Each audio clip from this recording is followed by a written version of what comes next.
Hello बच्चों, स्वागत है तुम्हारा ट्यूटर टाउन में। हम स्टार्ट किए थे वेक्टर। वेक्टर में हम डिफरेंट टाइप ऑफ वेक्टर पढ़ चुके थे। और क्या पढ़े थे? Unit vector.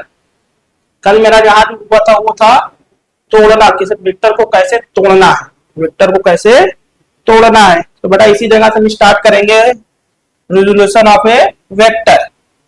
Resolution of A vector क्या था हमारा?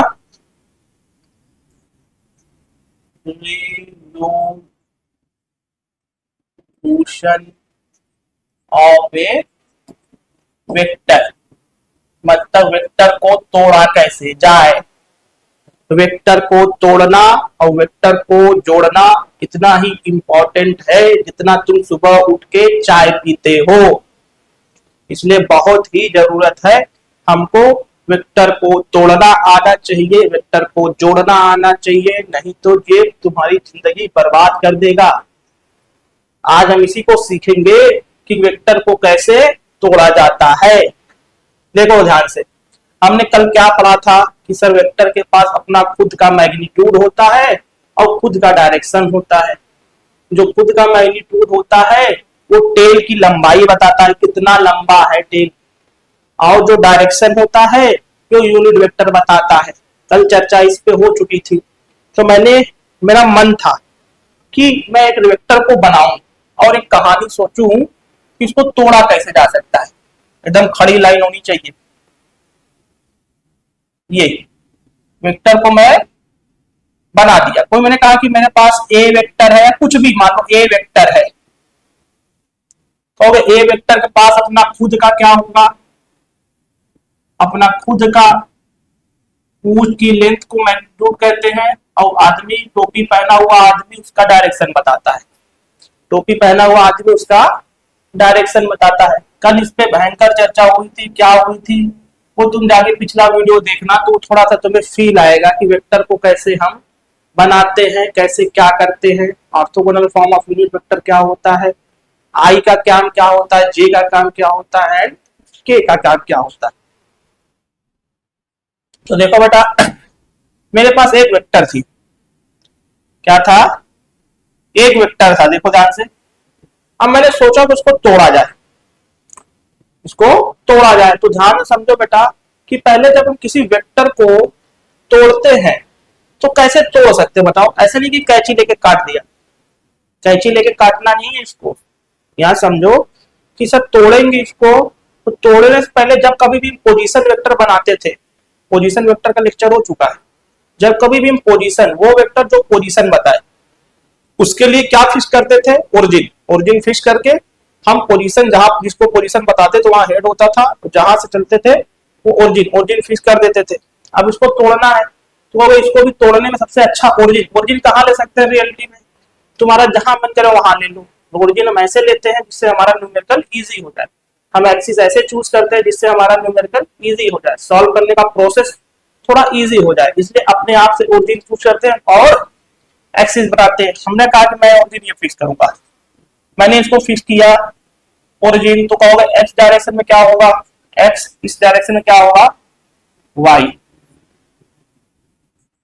एक्स डायरेक्शन में जो यूनिट वेक्टर था वो आई कैप था, और वाई डायरेक्शन में जो यूनिट वेक्टर था ये जे कैप था। ये कहानी कल हो चुकी थी, ये कहानी कल हो चुकी थी। तो वेक्टर के साथ साथ बेटा क्या बताना है?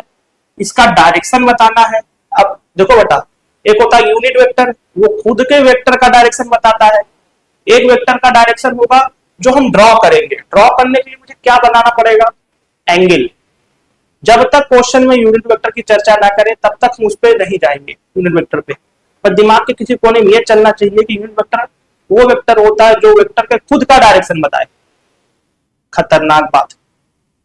इधर देखो, तो कहोगे अगर मैं एक्स एक्सिस ये है, वाई एक्सिस ये है, जेड एक्सिस ये है, और ध्यान से देखो बेटा, तो मुझे इसको, इस वेक्टर को डायरेक्शन बताना। मान लो कि मेरे पास कोई ऐसा वेक्टर है, ऐसा है, ऐसा है, ऐसा देखो इस तरह से वेक्टर है, तो मैं इसका डायरेक्शन मैग्नीट्यूड तो चलो समझ में आता है सर, इसका स्केल से लेंथ नाप लेंगे मेरा काम बन जाएगा। डायरेक्शन किसे बताएंगे? डायरेक्शन बताने के लिए एक्स एक्सिस ले लेते हैं क्या, या वाई एक्सिस से डायरेक्शन बता दे, या तो एक्स एक्सिस से बता दे। कहीं से बताओ कि दोनों उसको ड्रॉ कर पाएंगे?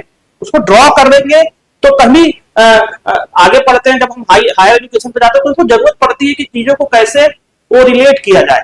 तो वेक्टर को जब तक बताओगे उसका डायरेक्शन क्या है तब तक तो मजा नहीं आने वाला है। तो कहोगे सर इसके पास तो अपना खुद का मैग्नीट्यूड है, तो इसका डायरेक्शन बताने के लिए मुझे एंगल चाहिए, तो मैंने इसको क्या किया, इस एंगल को थीटा मान लिया। बहुत किताब में अल्फा माना रहता है, जेड एक्सिस हटा दो क्योंकि बात कर रहे हैं खाली 2D में, 2D में बात कर रहे हैं। तो कहोगे ये एंगल यहां से थीटा ले लिया। बहुत ध्यान से देखो बेटा, तो कहोगे ये एक्चुअली में है क्या, ये वाला ये लेंथ है सर, ये इसका लेंथ है। ये वेक्टर क्या बताता है, टेल उसका लेंथ बताता है।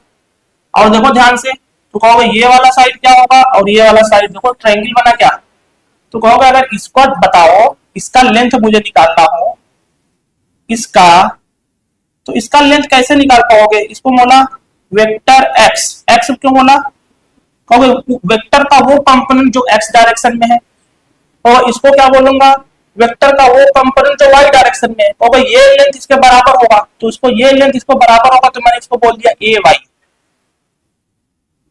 ए वाई, यहां तक चमका। तो बेटा मेरा टारगेट है पहले क्या, ए एक्स और ए वाई निकालना। देखो ध्यान से, और सर ये थीटा है, ये हाइपोटेन्यूज दिया होगा ए लेंथ का, तो ए एक्स और ए वाई निकाल लोगे क्या, कहोगे ए एक्स क्या होगा, वो वेक्टर का कंपोनेंट जो एक्स डायरेक्शन में हो, तो cos theta, cos theta equal to base upon hypotenuse. तो ए एक्स क्या हो गया मेरा, ए एक्स हो गया ए cos थीटा। इसी तरह बेटा ए वाई कैसे निकालोगे, ए वाई निकालने के लिए क्या करेंगे, पूरा मैथ है, छोटा मोटा मैथ है, ये आना चाहिए। बस ये समझना है कि टेल क्या दिखाता है, वेक्टर का लेंथ दिखाता है। तो ए वाई कैसे निकालेंगे, साइन थीटा, साइन थीटा कैसे लिखोगे, परपेंडिकुलर अपॉन हाइपोटेन्यूज। तो ए वाई कितना हो गया, ए साइन थीटा, ए साइन थीटा। और ध्यान से देखो बेटा, तो मेरे पास ये लेंथ आ गया, ये लेंथ आ गया। अच्छा सर, तो बेटा इसको देखो, इसको ऐसे भी लिख सकते हैं क्या कि जो मेरा ए वेक्टर है उसको orthogonal form of unit vector में लिख सकते हैं क्या, हाँ लिख सकते हैं। तो इसको ऐसे लिख सकते हैं क्या सर, ए एक्स कॉस थीटा आई कैप प्लस ए वाई साइन थीटा जे कैप। हमको क्या बताना था, हमको डायरेक्शन बनाना था, थीटा निकालना था ना। तो कहोगे हमको ए एक्स तो पता हो गया, ए एक्स पता हो गया, ए वाई पता हो गया, तो tan थीटा कैसे लिखेंगे, कहोगे ये लेंथ ही तो है, ये भी ए वाई के बराबर है। तो tan थीटा कहोगे थीटा लिखेंगे परपेंडिकुलर अपॉन बेस। कहोगे ये थीटा जब लिखेंगे तो ये बताना पड़ेगा कहां से मैंने ये थीटा लिया, ये थीटा मैंने कहां से लिया, from x axis, positive x axis, x axis in anti clockwise direction, ये एंटी क्लॉकवाइज, ये इन एंटी क्लॉकवाइज डायरेक्शन। तो कहोगे अगर मुझे जो मैंने थीटा बताया, जो डायरेक्शन बताया, जो डायरेक्शन बताया उसको बेटा मैंने बताना पड़ेगा कि एंगल कहां से लिया, एक्स से लिया कि वाई से लिया। यहाँ पे देखो बेटा मैंने क्या रिजॉल्व किया, वो सारी तो पूरा मैथ है, इसमें हमने रिजॉल्व क्या किया समझ में नहीं आया, क्या रिजॉल्व हेडिंग लिखा है रिजॉल्व, समझ में पूरा मैथ लगा दिया, ट्रिग्नोमेट्री, कुछ बात क्लियर हो ही नहीं रहा। तो देखो बेटा रिजॉल्व करने का तरीका, कि पहली बात तो कोई वेक्टर होता है उसके टेल पे ओरिजिन मानो, उसके टेल पे ओरिजिन मानो, इसको मान लो एक थीटा गिवन है, ये मान लो थीटा गिवन है, तो जो थीटा के साइड आता है वो कॉस के साथ आता है, जो उसके परपेंडिकुलर एक्सिस पे जाता है वो साइन के साथ आता है। एक चीज नोट कर लो, जब कभी भी रिजॉल्व करते हैं तो एक्सिस के अलोंग ही रिजॉल्व करते हैं, एक्सिस के अलोंग ही रिजॉल्व करते हैं। एक्सिस अगर नहीं होगा, एक्सिस क्या होता है, दोनों म्यूचुअल परपेंडिकुलर होने चाहिए तभी हम रिजॉल्व कर पाएंगे। तो रिजॉल्व करने से पहले एक्सिस यूज करते हैं, फिर एक्सिस क्या होता है, परपेंडिकुलर होता है, रिजॉल्व कर लेते हैं। तरीका क्या होता है, ओके ए का कंपोनेंट इधर आएगा, ए कॉस थीटा, ए का एक कंपोनेंट इधर जाएगा वाई डायरेक्शन में, ये मेरा वाई डायरेक्शन है, ये मेरा एक्स डायरेक्शन है, ए साइन थीटा। बस यही था वेक्टर को तो ओके सर ये लिखेंगे तो ये वाला वेक्टर हटा देंगे, काम वही करेगा, काम वही करेगा। फॉर एग्जाम्पल कि मैं एक को रिजॉल्व करके तुमको दिखाता हूं कि मेरे पास एक पार्टिकल है कोई मास का, उस पर एक फोर्स लगा इस डायरेक्शन में 5 न्यूटन का। Force is a vector quantity, इसलिए इसको हम रिजॉल्व कर सकते हैं। तो कहोगे अगर वो दे रखा है इस पार्टिकल पे ये जो फोर्स लगा यहां से 37 डिग्री पे लगा है, कितने डिग्री पे? 37 डिग्री पे। तो बता दो किससे लिया? ये एक्स एक्सिस से, एक्स एक्सिस से। तो बता दो उसको तोड़ेंगे कैसे? कहोगे जब ये गिवन है तो मेरे पास क्या गिवन है? एक वाई एक्सिस होगा, क्योंकि एक्स एक्सिस से परपेंडिकुलर क्या होगा? Y axis. ये देखो ऐसे कुछ, ये मेरा एक्स एक्सिस है, ये मेरा एक्स एक्सिस है, ये मेरा एफ इक्वल टू 5 न्यूटन है और ये मेरा 37 डिग्री है। कोई बोला इसको तोड़ लो, तोड़ेंगे बेटा किसके लॉन्ग? हमेशा एक्सिस के लॉन्ग तोड़ते हैं। तो यहाँ दो एक्सिस है, एक्स एक्सिस वाई एक्सिस। जिधर थीटा होता है उस साइड अगर फोर्स का कंपोनेंट आता है तो कॉस के साथ आता है, उसके अपोजिट साइड साइन के साथ आता है। अभी मैंने प्रूव करके दिखाया। तो कहोगे इधर जो एक कंपोनेंट आएगा एफ एक्स, इस फोर्स का एक्स कंपोनेंट कितना हो जाएगा? 5f एफ साइन के साथ नहीं कॉस के साथ आएगा, ये एफ कॉस 37 डिग्री। इधर जो जाएगा बेटा कॉस कंपोनेंट आ जाएगा एफ वाई जी बोला, एफ साइन 37 है। इसको एफ कितने बराबर है? 5 के बराबर है, तो मैंने लिखा 5 साइन 37 डिग्री। अच्छा 37 डिग्री तुम्हें याद करवाया था क्या? ये ट्रायंगल बनाओ जल्दी से, एक छोटा, एक उससे बड़ा, एक उससे बड़ा। इधर 3, इधर 4, इधर 5, 3 के साइड 37 होता है। तो 37 कितना लोगों का? साइन 37 कैसे लिखोगे? साइन में परपेंडिकुलर ये हो गया 3/5। कॉस 37 कैसे लिखोगे? ओके बेस ये हो जाएगा 4/5। तो इसको रिजॉल्व करके लिख दो बेटा। ओके जो फोर्स का कंपोनेंट एक्स डायरेक्शन में होगा वो 5 इंटू कॉस 37 4/5, वैल्यू कितनी आ गई? 4 न्यूटन। जो फोर्स का कंपोनेंट वाई डायरेक्शन में वो कितनी होगी? 5 इंटू 3/5, तो वैल्यू कितनी आई? 3 न्यूटन। वैल्यू कितनी आई? 5 से 5 कट जाएगा, बचा 3 न्यूटन, बचा 3 न्यूटन। अच्छा सर जब रिजॉल्व करते हैं तो जो रिजल्टेंट फोर्स होता है उसको हटा देते हैं, उस पार्टिकल पर 2 फोर्स लगा। इस डायरेक्शन देखो ये पार्टिकल था कोई, अगर ये इस पे ऐसे लिख लें कि इस डायरेक्शन में कितना लगा? 4 न्यूटन और इस डायरेक्शन में कितना लगा? 3 न्यूटन। तो ये इक्विवेलेंट होगा क्या? हाँ। तो ये फोर्स को हटा के ये बना दे या इसको ऐड करेंगे तो यही आएगा। ऐड करने का तरीका क्या है बेटा? ओके सर ये एक्स एक्सिस है, ये वाई एक्सिस है, तो नेट फोर्स कैसे लिखेंगे? ओके उन दोनों का फोर्स का कंपोनेंट वेक्टर फॉर्म में कैसे लिखेंगे? ओके फोर्स का कंपोनेंट लिखेंगे 4i cat plus 3j cat, ऐसे लिख सकते हैं ना? ऐसे लिख सकते हैं। जब ऐसे लिख सकते हैं तो उसका मैग्नीट्यूड नहीं निकाल सकते? मैग्नीट्यूड कैसे निकालेंगे? ओके इसका मैग्नीट्यूड निकालने का तरीका हमने कल सीखा था। जो i के साथ कोफिशिएंट होता है उसका होल स्क्वायर और जो j के साथ कोफिशिएंट होता है उसका होल स्क्वायर। तो √4 का होल स्क्वायर, 3 का होल स्क्वायर, वैल्यू कितनी आ रही है? √25। √25 कितना आ गया? 5। सर एक चीज तो पक्का है, जो फोर्स का मैग्नीट्यूड है, रिजल्टेंट फोर्स का मैग्नीट्यूड है वो कितना है? 5। लेकिन उसका डायरेक्शन नहीं पता मुझे, डायरेक्शन कैसे निकालोगे? अगर रिजल्टेंट फोर्स पास कहां से करेगा? अगर दो फोर्स के बीच से ही पास करता है। मान लो तुमको कोई एक बॉडी 3 न्यूटन इधर खींचे और 4 न्यूटन इधर खींचे, या 4 न्यूटन से एक्स मशीन मान लो 3 से इधर खींचे, तुम्हारा बॉडी किधर जाएगा? जिधर जाएगा उधर ही क्या होगा? Resultant force. तो उन दोनों के बीच में ही तो तुम्हारा बॉडी ट्रेवल करेगा। अरे अरे ये देखो, ये एक ऐसे खींचा, एक ऐसे खींचा, तो बॉडी ऐसे जाएगी ना। तो रिजल्टेंट फोर्स का डायरेक्शन क्या होगा? ऐसे ऐसे मत मटा देना, यहां से जाएगा कुल ऐसे। ये रिजल्टेंट फोर्स आता होगा। रिजल्टेंट फोर्स का मैग्नीट्यूड तो मुझे पता चल गया, क्योंकि ये फार्मूला क्या देता है? मैग्नीट्यूड। मैग्नीट्यूड कितना आ गया? 5 न्यूटन।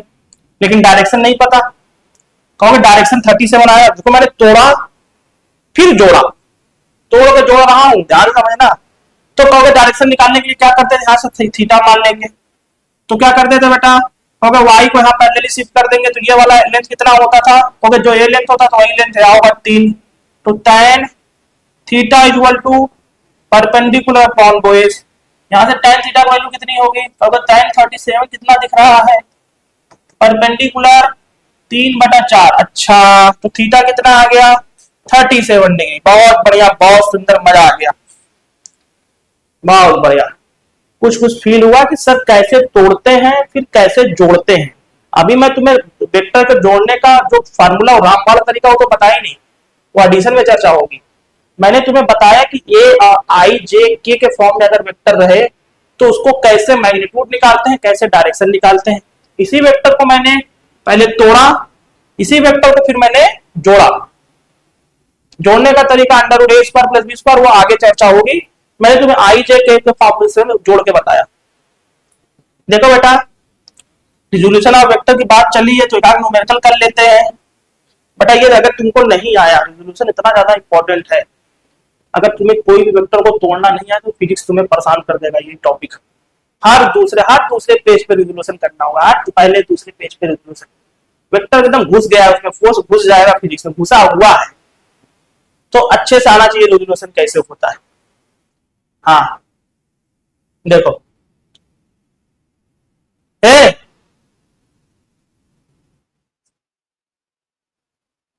शायद आप निकाल लियो,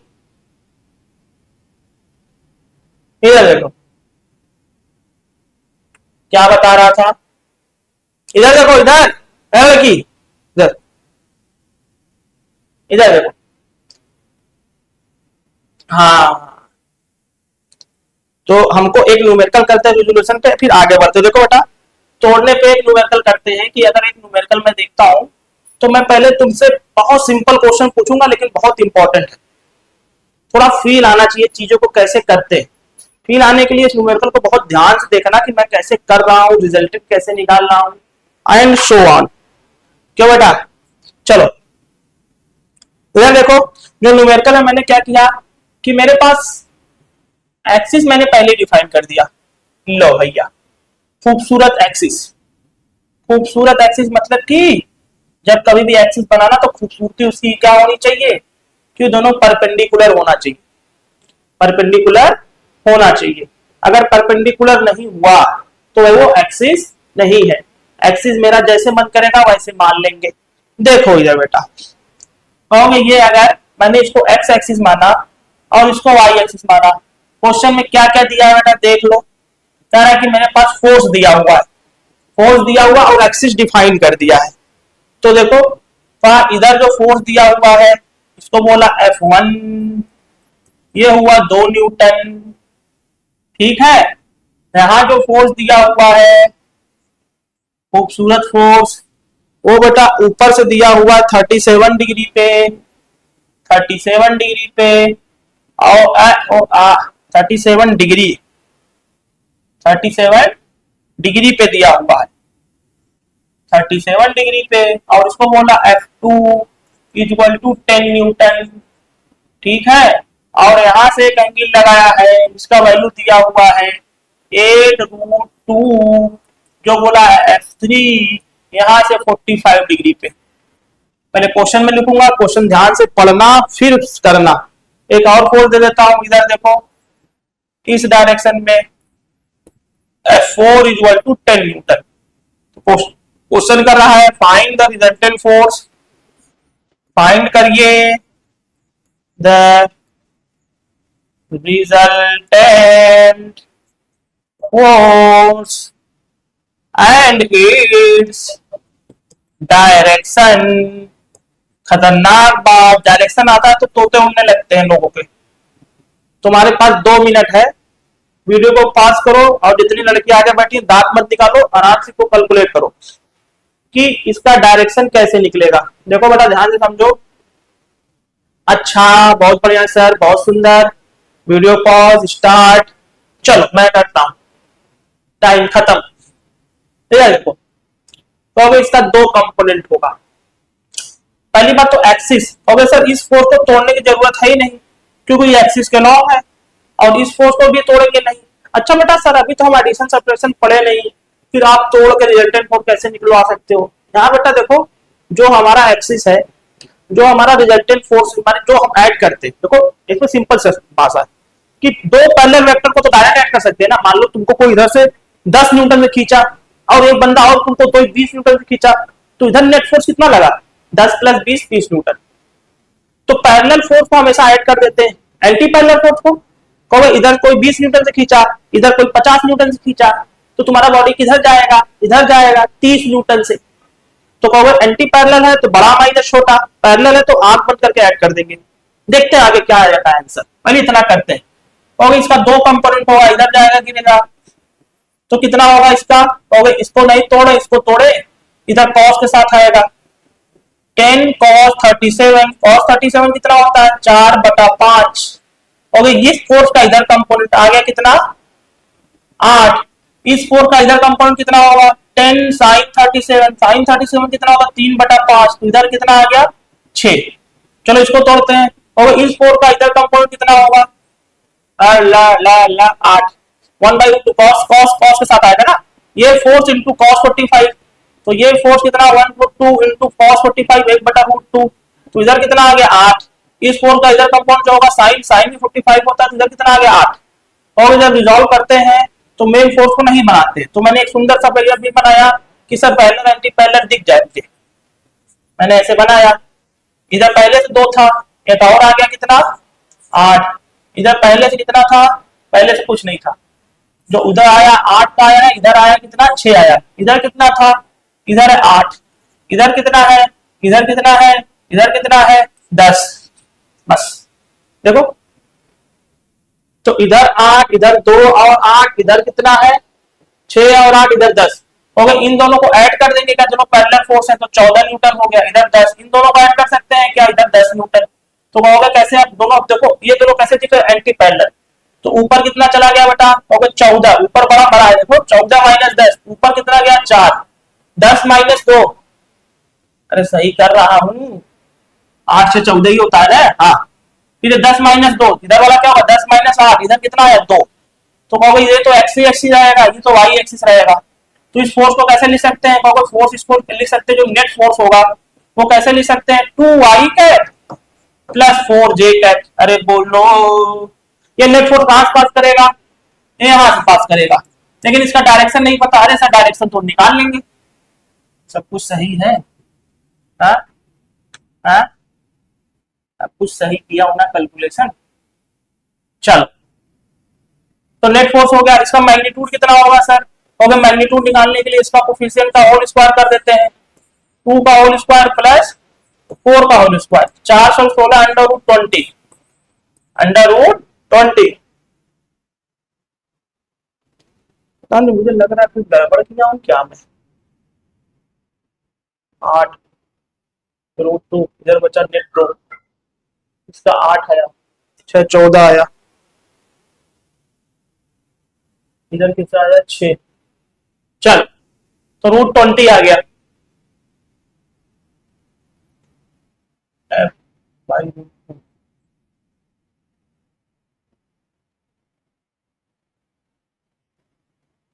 cos 36, चलो गलत होगा तो बताना मुझे कमेंट करके। तो ये क्या एफ नेट इतना आ गया, तो कहोगे यहाँ से थीटा भी निकाल सकता हूँ क्या, डायरेक्शन ही तो निकालना था, ये मेरा बेटा देखो ये डायरेक्शन कैसे निकालेंगे, कहोगे ये tan थीटा ही बताएगा डायरेक्शन। tan थीटा कैसे होगा, परपेंडिकुलर अपॉन बेस, कहोगे इसको शिफ्ट कर दिया 4 को इधर, तो परपेंडिकुलर कितना आ गया 4/2, तो tan थीटा कितना होगा, थीटा कितना होगा tan इनवर्स 2, ये मेरा आंसर हो गया, ये मेरा आंसर हो गया। चलो तो रिजोल्यूशन ऑफ वेक्टर पे थोड़ी बहुत चर्चा हुई है मेरी। एक क्वेश्चन और देखो बेटा, तुमको बार बार परेशान करेगा। एक तो हो गया तोड़ना, ये देखो इस टाइप का तोड़ना हुआ अगर कि अगर कोई वेज शेप का मेरे पास कोई बेस शेप है इस तरीके से, और एंगल थीटा दिया हुआ है, कह रहा है यहाँ कोई मास है m, कहोगे ये मास को नीचे कौन लेके आएगा, कहोगे वेट कितना होता है किसी बॉडी का mg, लेकिन mg किधर लगता है हमेशा सेंटर, अर्थ की सेंटर की तरफ, तो कहोगे अर्थ की सेंटर की तरफ कौन लगा mg, कहोगे mg वेट का एक कंपोनेंट को नीचे लेके आएगा, तो कौन सा कंपोनेंट लेके आएगा, सो जो लेके आएगा वही एक्सेलरेशन प्रोड्यूस करेगा। तो वो पूछ रहा है कि वो पहले फोर्स बता दो जो इसको नीचे लेके आएगा। पहली बात तो हम इसको करने समय हमने क्या सोचा, देखो बेटा हमने इसको वेज को बनाया फिर से ऐसे, ये छोटा सा मास देखो, इसको मैंने एक्सिस बनाई, ऐसे बनाई वाई एक्सिस, ऐसे बनाई एक्स एक्सिस, और ये मेरा क्या हो गया, mg इसी y डायरेक्शन में हो गया। हो गई, तो कमाल हो गया सर, ये एंगल थीटा की मैंने, तो गई इस कमाल हो गया सर। अब तो mg को रिजॉल्व भी नहीं होगा, क्योंकि आपने बताया कि जो फोर्स एक्सिस के अलॉन्ग होता है उसको रिजॉल्व नहीं कर सकते, फिर इसका क्या करेंगे। और mg का एक कंपोनेंट उसको नीचे लेके आ रहा है, तो करने का क्या तरीका है। हाँ सर, आपने एक चीज और बताया था कि एक्सिस हमेशा हॉरिजॉन्टल हो जरूरी नहीं है, जैसे जरूरत वैसा हम एक्सिस चूज कर लेते हैं। इसको ऐसे मान सकते हैं क्या कि इस फोर्स का एक्स एक्सिस इधर मान लू, एक्स एक्सिस, तो वाई कौन सा हो जाएगा, ये वाला हो जाएगा। देखो ध्यान से, वाई कौन सा हो जाएगा, ये वाला हो गया। अगर मैं इसको एक्स मानता हूं तो ये क्या हो जाएगा, वाई हो जाएगा। अच्छा, अब एक्स में हमको इस mg का कंपोनेंट तोड़ दें क्या, हाँ, लेकिन थीटा पता रहेगा तब ना, क्योंकि थीटा के साइड वाला हमेशा क्या गिरता है, थीटा के साइड वाला क्या होता है, कॉस थीटा। तो कहोगे ये थीटा, तो ये देखो ये भी थीटा होगा, क्या हो गई एक्स और वाई क्या 90 डिग्री, तो 90 माइनस थीटा, ये दोनों के 90 डिग्री, तो ये कितना होगा थीटा। अरे बोलो, ऐसे भी देख सकते हो, ये थीटा, तो ये 90, तो ये कितना होगा 90 माइनस थीटा, तो ये थीटा, क्योंकि एक्स वाई परपेंडिकुलर है। फिर mg का दो कंपोनेंट, इधर कितना गया, mg cos थीटा, इधर कितना गया, इधर गया mg sin थीटा। और जो फोर्स लेके आ रहा है नीचे, वो कौन लेके आ रहा है, mg sin theta, mg sin theta. यही कारण होता है जब तुम साइकिल चलाते हो और कोई ढुलान आ गया, तुम्हारा साइकिल ऑटोमेटिक भागने लगता है नीचे, क्यों बेटा, क्योंकि जब ढुलान पे क्या होता है, ये थीटा बन जाता है वेव शेप में। पहली बात तो तुम स्ट्रेट पे चलते हो तो mg सीधे लगता है, लेकिन जैसे तुमने ढलान किया तो mg sin थीटा तुमको नीचे लेके आता है, mg sin थीटा तुमको ऑटोमेटिक नीचे लेके आता है। और जब ऊपर जाता है तो ज्यादा वर्क करना पड़ता है, तो कौन तुमको लेके आता है, नीचे थीटा। साइन थीटा का वैल्यू कहां से कहां तक बढ़ता है, 0 से 90 तक। इसीलिए बेटा जैसे जैसे वेव का एंगल बढ़ता रहेगा, तुम्हारा स्पीड, तुम्हारा ज्यादा फोर्स वो खींचेगा, क्योंकि साइन थीटा का वैल्यू कहां बढ़ सकता है, 0 से 90 तक। ओके सर, यही एक फोर्स है, बॉडी को नीचे लेके आ रहा है। न्यूटन सेकंड लॉ में पढ़ेंगे, यही क्या प्रूव करेगा, mass into acceleration. Newton second law क्या कहता है कि मोशन के डायरेक्शन में नेट फोर्स, वही क्या प्रूव करेगा, मास इनटू एक्सेलरेशन। तो एक्सेलरेशन कितना हो गया, जी साइन थीटा, ये आगे पढ़ेंगे हम। तो रिजोल्यूशन ऑफ वेक्टर पे चर्चा यहां तक आज करते हैं। कल हम सीखेंगे एडिशन ऑफ वेक्टर, और बहुत ध्यान से वेक्टर वेक्टर पे कमांड रहा तो तुम्हारा आगे बहुत बढ़िया हो जाएगा, अगर नहीं रहा तो पछताओगे, क्योंकि अभी जब हम आगे पढ़ेंगे, अभी 12th वाले बच्चों को मैथ्स में बड़ी दिक्कत आती है। क्यों, क्योंकि उनको वेक्टर अच्छे से आते ही नहीं, वेक्टर बच्चे छोड़ देते हैं। क्यों छोड़ देते हैं, उनको समझ ही नहीं आता क्या वेक्टर चल रहा है। तो वेक्टर पढ़ना है और अच्छे से पढ़ना है, इसलिए मैं एक टॉपिक धीरे धीरे पढ़ा रहा हूँ, इसको समझते चलो।